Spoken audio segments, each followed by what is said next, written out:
Thank you. Thank you. I hate budgies. I hate them. I've got budgie phobia.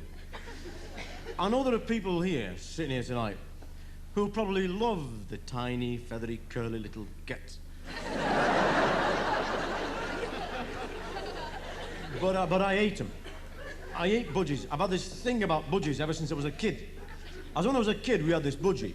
When I was at home in Manchester, we had this budgie, which was, you've never seen a budgie like it in your life. It was horrible, really horrible. I mean, it had ripped all its own feathers off, so it looked hard. It had thrown them all off. Thrown them all off. And it had got a biro. And it had written, Hell's Angels Budgie chapter. On its chest. Hell's Angels Budgies chapter, and it had this thimble on like one of them German helmets, you know, and it used to... just like the Hell's Angels do, and he used to walk around looking at, you know, these little policemen that they have in Budgie's cages that you knock over and they keep getting up, you know. That's the trouble with policemen, isn't it? And he keep going up to this policeman. What are you looking at, pal? Nut. Bang. Bang.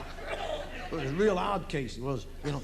And the trouble was, of course, as you can imagine, being a clever audience, with having ripped all his feathers off, you know, he couldn't fly.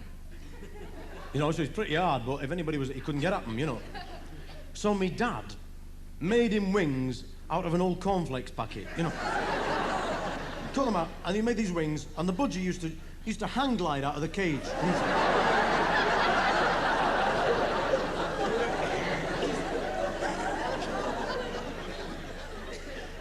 He used to get on the hot thermals that were coming off my porridge.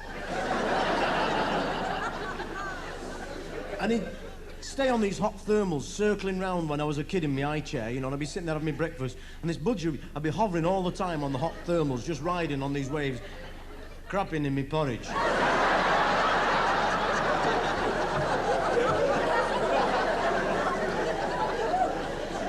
And the one thing about budgie muck is it looks like porridge. You've never seen it?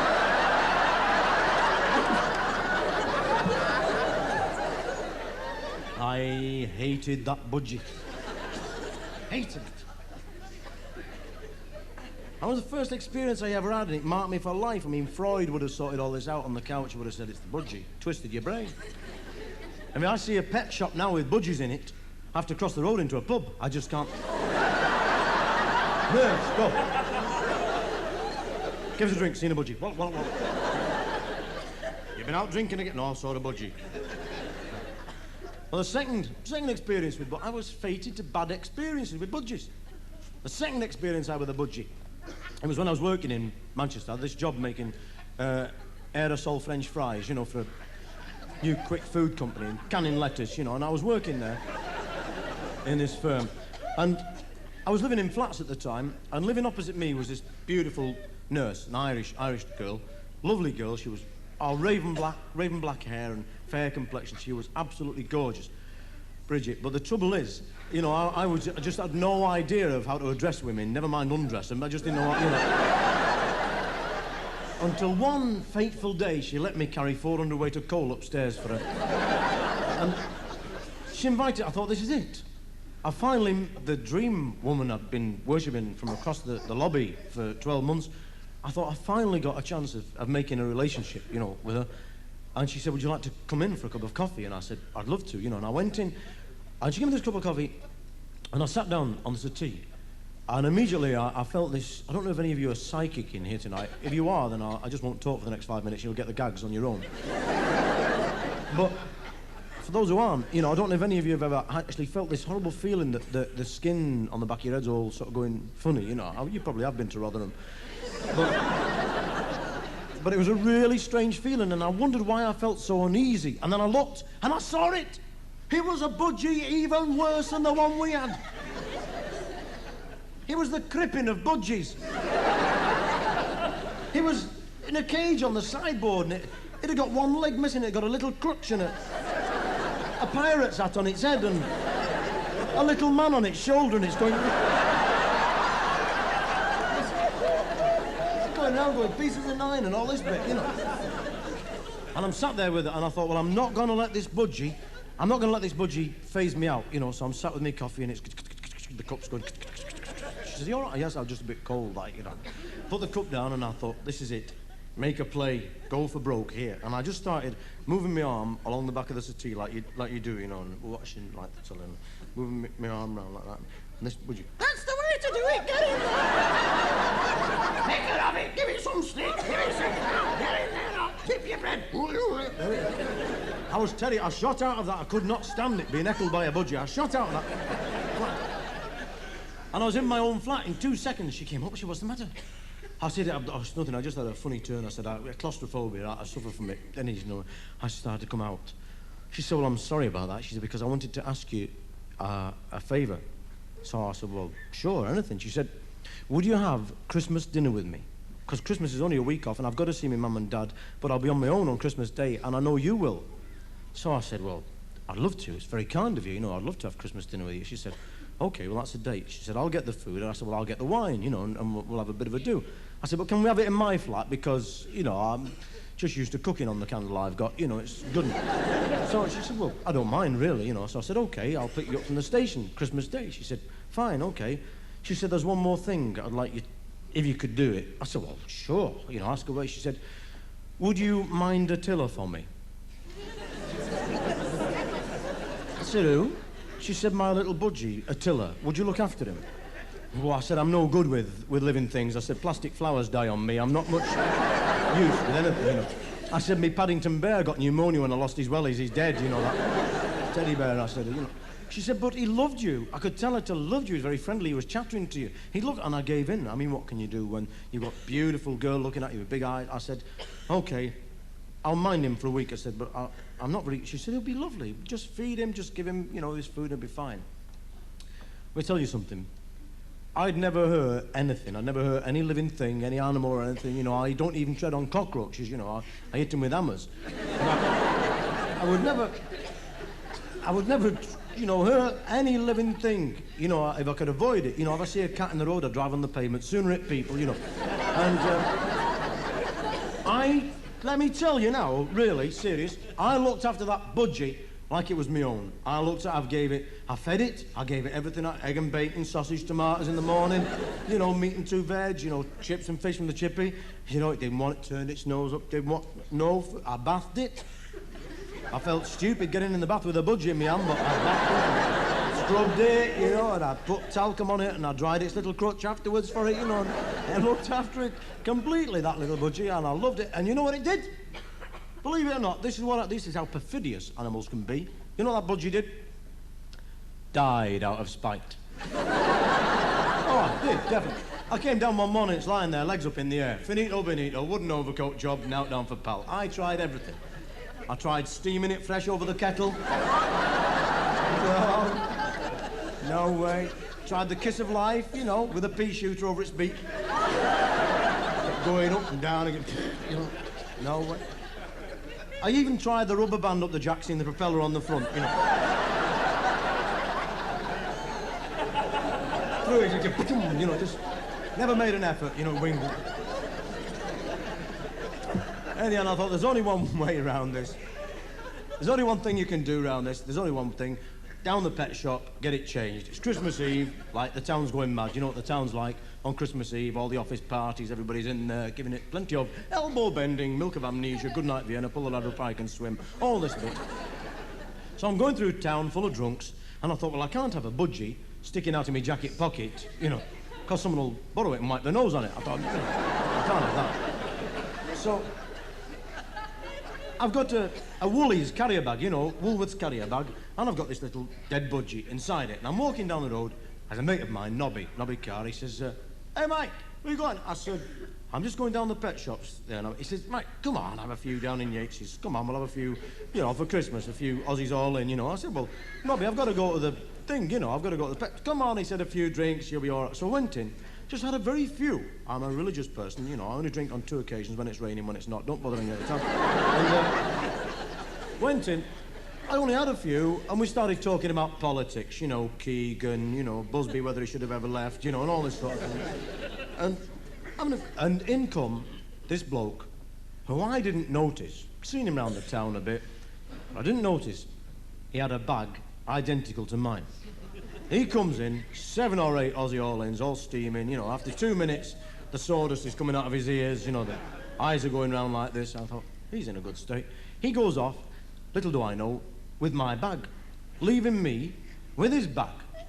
I've had a few beers. I said, right, I'm going now. No, I've got to get to the pet shop before it closes. I go off with his bag, in which is a 14.5-pound oven-ready turkey, which I'm going to get changed for an identical budgie. So I go into this pet shop. Picture this.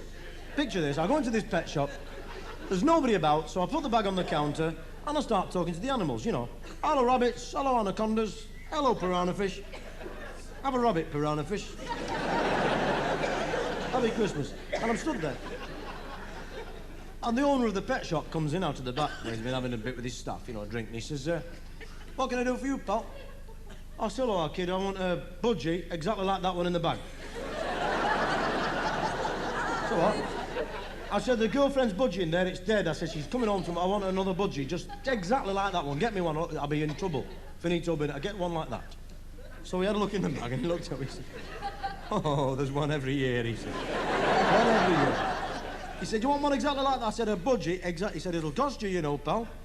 I said, I don't care. I said, it's a girlfriend, it's Christmas. So he went in the back. Little did I know that in the backyard, he had about 30 turkeys that he was fattening up for Christmas, and he'd got about 10 of them left over that people had given back word on and not picked up. He goes into this crowd of turkeys who are all alive, right? They've been in this yard about 8 weeks. He's been feeding them on all the best gear to get them fat up. They're fit as butcher's dogs, these things.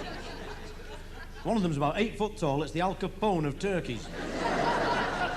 So I'm running around punching all the others in the face and like that. So he picks this one, sticks it in this Woolies bag and sellotapes the top up. Charges me £25 for this, what I think is a budgie. And I go off with this muttering bulk in the bag that's going all over my head. I said, it's a lively one, this, isn't it? Oh, he said, you'll get your monies out of that, he said, you'll be all right. Now, this thing kicks 2 holes in the bottom of the bag and gets its legs off. It's dragging me down the road like this.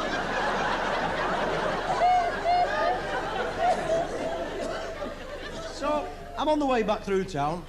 There's Nobby down the bottom. He said, Mike, how are you? I said, I've just been with you all afternoon. He said, come and have a few more, he said.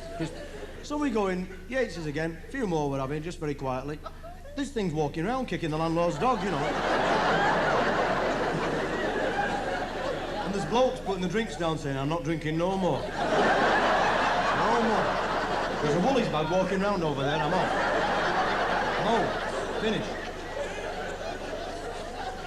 And I stayed all night, had a few bevies, you know, and come the end of the night, I went out and I was a bit tired and emotional. I was having trouble with my legs, you know. They weren't listening to the brain, you know, and so I thought, well, I'll get on the bag and ride home, so...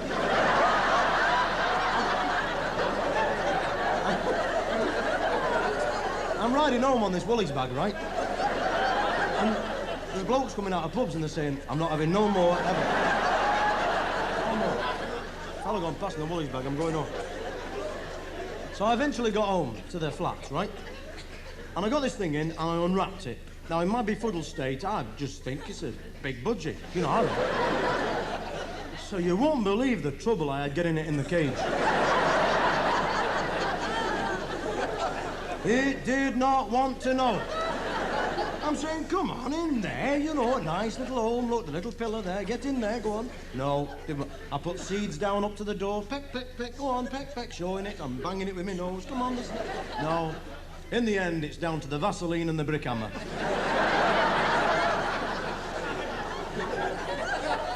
Vaseline, whack, in. Did not like it, it's going, what's happening? Just his head sticking out the top, like, what's happening? So I covered it with a sheet, went to bed, got up the next morning, didn't feel too well, Christmas Day morning, didn't feel too well, I had like a bucket of frogs, you know, and I run downstairs, and I jumped in the car without thinking, and I went straight to the station, picked up, you see your mum and dad in Liverpool? Yeah, they're lovely. Oh, fine, okay. She says, I've got all the food ready. I said, that's great. I've got all the, you know, drinks in and daft hats and things and squeakers and all that. We'll have a good time. So we get back. She said, how's Attila? Oh, I said, he's fine. You know, great, no problem. I said, he's really looking well, in fact, you know, so... Because it's all suddenly coming to me what's happened the night before. You know, like it does, it all comes back. You think, oh, no, my God, you know. Oh. And we get in, open the door, she puts the bags down, she looks around and says, yoo-hoo, Mummy's here. Oh, my God, you've been overfeeding him. I said, no, I just give him eggs and bacon, things like that, you know. And she suddenly noticed what I'd forgotten in my befuddled state to notice. This one had 2 legs. She said, it's got 2... That's not Attila. You've murdered my baby. Oh, you monster. And she flew out of the flat, took all the gear with her, off into a taxi, gone to a friend's nurse's home. That was it. Finito el benito. My Christmas dinner, up la Swanee. I thought, well, there's nice for you. That's my Christmas ruined. And this thing's looking round with this, saying, what's happening? What's happening? I said, I know, shut up. Threw a blanket over it. I thought, well, if it's Christmas, I am going to celebrate. On my own, I don't mind. I went off to the pub. Stood there in the pub, I've got a meat pie with a bit of holly stuck in it and brandy pouring it, set fire to it. I've got the Daft Dat on, you know, and I'm watching the Queen on the telly, you know, the sound's down, so we don't know what she's saying. It's good, we're all making up words and that. And in came the bloke who'd had my bag the night before. He looked as though he'd walked into World War III on his own.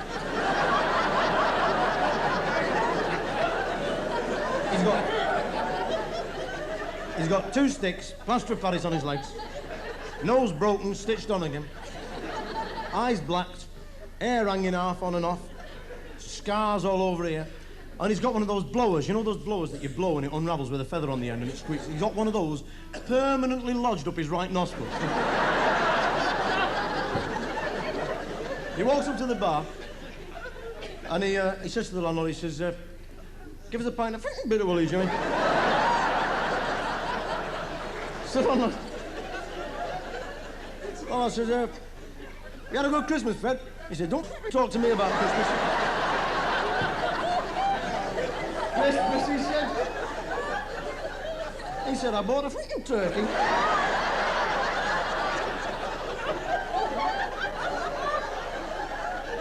He said, the butchers the other day. He said, I got it home. He said he hadn't even plucked it. He said, there must have been something wrong with my eyes, he said. Must have been something wrong with my eyes, he said. If that was a 14.5-pound turkey, he said, I'll show my... Oh, I said, what do you do? He said, I had to get the Ronson out and shave it all off, didn't I? He said, I shave it all. I said, look at it, I've got 4.5 pounds of stuffing to get in that.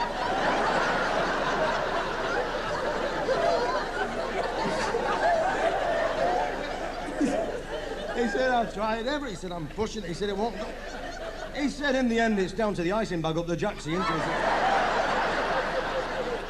He said, I get all the stuffing in. He said, get the bacon waistcoat for it, you know, because... Tie it up, he said, put all the spuds around it. He said, I work it out. He said, 14.5 pound, 20 minutes a pound, that's... Call it 10 hours for good luck, he said. He said, so I bung it in the oven, go off to feather, like. He said, the missus is there. She said, what you been doing? I said, I've just been stuffing the turkey for tomorrow. She said, oh, thanks very much, like. So this morning, he said, we wake up, he says. Oh, he said, flipping head, he said. It's all over the flipping place, he said. I go downstairs, he said, the kids are going mad all over the place. He said they've got the action man sitting in the corner. He said, the action woman's chasing him, nagging him. He got one of them dolls that eats and drinks, it's throwing up in the corner. He said,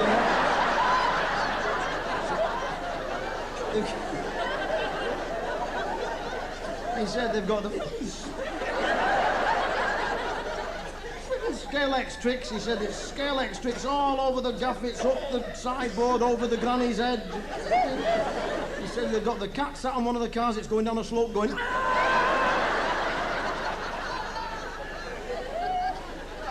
Oh, he said, I walk in. He said, all the brothers are there.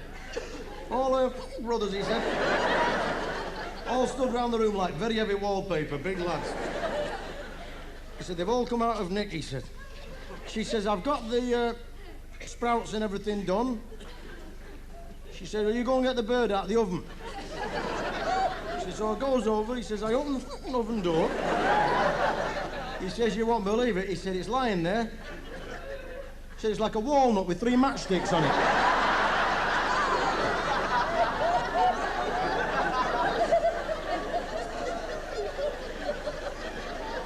He said, well, he said, I thought, see, all, he says. He says, I took it in, he says, I put it on the flipping table. I said to the brothers, I said, do you want a leg or a wing? He said,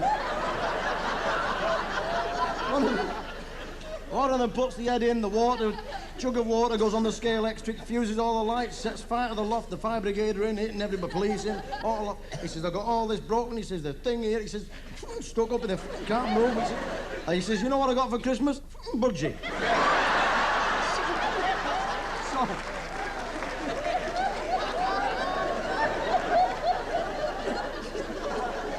So I'm thinking by now, could there be a case of the mistaken identity as regards the birds here? In other words, if I got his turkey lurkey and he's got my... I thought, well, say nothing, don't tell him, because he's had a bad Christmas. He don't want to know he's tried to serve up 8 monsters straight out of Nick with a budgie, does he? So I said, right, pal, have a good Christmas, see you again. And I went off, run back into the flat. I thought, I've just got time. If I can get that thing down to the pet shop, get it changed for a proper budgie, I'll be back in Bridget's books, like you see. So I ran in the flat. I'd had enough trouble getting it in the cage. Murders getting it out. Because he liked it by now. He thought it was a Christmas present it had got, you know. A wire waistcoat he's walking round. Looking at itself in the mirror. Oh, it's opening the door and scratching its belly. Oh,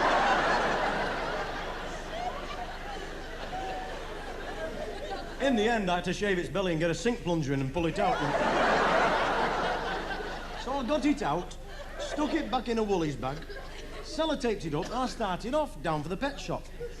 There's I meet my mate Nobby down Tib Street. He said, Mike, are you coming for a baby? I said, well, I better have a Nobby. He said, come and have one. I said, I'm going to the pet shop. He said, Christmas Day? He said, it'll be shut all day. What are you talking about? He said, but he comes in this afternoon for a game of doms. He said, come on and have it. So we go in. Top Kings on Oldham Street. We're in there. So we did a few drinks and game of doms, and I've got this thing in the bag, and I've shoved it under the seat out of the way, you know, right? Kicked it under the seat, and I'm playing doms like there, you know, 5s and 3s. Well, by now, this turkey has had enough. He is a very pigged-off turkey, as it happens, because by now he should be lying on a big plate, surrounded by hot spuds, covered in gravy, the centre of everybody's attention, instead of which he's been Vaseline, brick-hammered, shaved, sink plungered, lurked about the town, ridden home on, dragged about in a paper bag. He is very anti, right? And he rips a big hole in this bag and sticks his head out right between my knees here, and I'm sitting out, and there's his head coming out like a periscope, and it's looking round. And he's going, gobble, gobble, gobble, gobble, gobble, gobble, gobble, gobble, gobble, like they do. And there's 2 old ladies at the side of me. And one turned to the other, she said, oh. Oh. Oh, she said, Cynthia, look at this, Cynthia. She said, what? She said, this fella here, he's got his American Express out. She said, well, she said, you've seen one, you've seen them all. She said, this one's eating me crisps, look.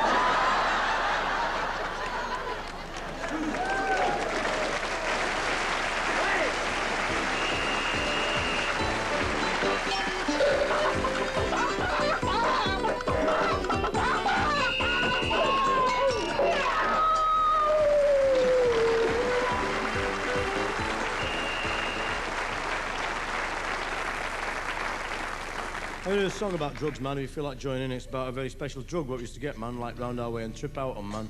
Far out into space, you know, like, man. Too much heavy metal, man. Great. Okay, man, here we go then.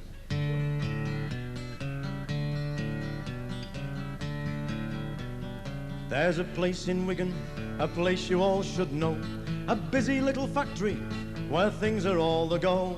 They don't make Jakes or Eccles cakes or things what you stick on walls. But night and day they work away at Uncle Joe's mint balls. Oh, Uncle Joe's mint balls keep you all aglow. Hey, up, give 'em to your granny and watch the bugger go. Away with coughs and sniffles, take a few in hand. Soak 'em and see, and you'll agree they're the best in all the land. You know it, amazing. You must be psychic. Although you haven't had a drink, have you? Well, me dad has always wanted curly hair on his bald head. Suck an Uncle Joe's mint ball, that's what the doctor said. So he got an Uncle Joe's mint ball, sucked it all night long. When he got up next morning, he'd hair all over his tongue. 'Cause Uncle Joe's mint balls keep you all aglow. Hey up, give 'em to your granny and watch the bugger go. Away with coughs and snivels, take a few in hand. Soak 'em and see, and you'll agree they're the best in all the land. We had a pigeon, it was bald, it couldn't fly too fast. Never won places in the races, always come in last. Though it was bald, no feathers at all, it won a race one day. 'Cause we give it an Uncle Joe's mint ball and it ran no bloody way. Oh, Uncle Joe's mint balls keep you all aglow. Hey up, give 'em to your granny and watch the bugger go. Away with coughs and snivels, take a few in hand. Soak 'em and see, you'll agree they're the best in all the land. Me Uncle Albert passed away from ale upon the brain. The doctors said that he were dead and might never walk again. So they give the corpse an Uncle Joe, then stood back aghast. 'Cause the corpse got up and ran to the pub and spent the burying brass. Oh, Uncle Joe's mint balls keep you all aglow. Hey up, give 'em to your granny and watch the bugger go. Away with coughs and snivels, take a few in hand. Soak 'em and see, you'll agree they're the best in all the land. Well, me grandma said me granddad was getting old and slow, and the fire in me granddad's boiler had went out long ago. So he got an Uncle Joe's mint ball and he sucked it all the night. But his hot breath singed her vest and set the bed alight. Oh, Uncle Joe's mint balls keep you all aglow. Hey up, give 'em to your granny and watch the bugger go. Away with coughs and snivels, take a few in hand. Soak 'em and see, you'll agree they're the best in all the land. I had a girl, her name was May, in passion she was lacking. Fed her on brandy to get her randy and still she wouldn't get cracking. So I give her an Uncle Joe's mint ball to get her all aglow. Now she walks the streets of Wigan and she's looking for Uncle Joe. Oh, Uncle Joe's mint balls keep you all aglow. Hey up, give 'em to your granny and watch the bugger go. Away with coughs and snivels, take a few in hand. Soak 'em and see, you'll agree they're the best in all the land. Well, anybody at home who's watching will realise this is not a very intellectual song. But the South Bank show's on the other side, so bugger off and watch that. Well, the RSPCA have got 6 tons of Uncle Joe's to give to all the honey mules to keep 'em all aglow. Our Budgie now is 6 foot tall, the cat is 8'3", and all the poor brass monkeys are as happy as can be. Oh, Uncle Joe's mint balls keep you all aglow. Hey up, give 'em to your granny and watch the bugger go. Away with coughs and snivels, take a few in hand. Soak 'em and see, you'll agree they're the best in all the land. Once more. Uncle Joe's mint balls keep you all aglow. Hey up, give 'em to your granny and watch the bugger go. Away with coughs and snivels, take a few in hand. Soak 'em and see, you'll agree they're the best in all the land.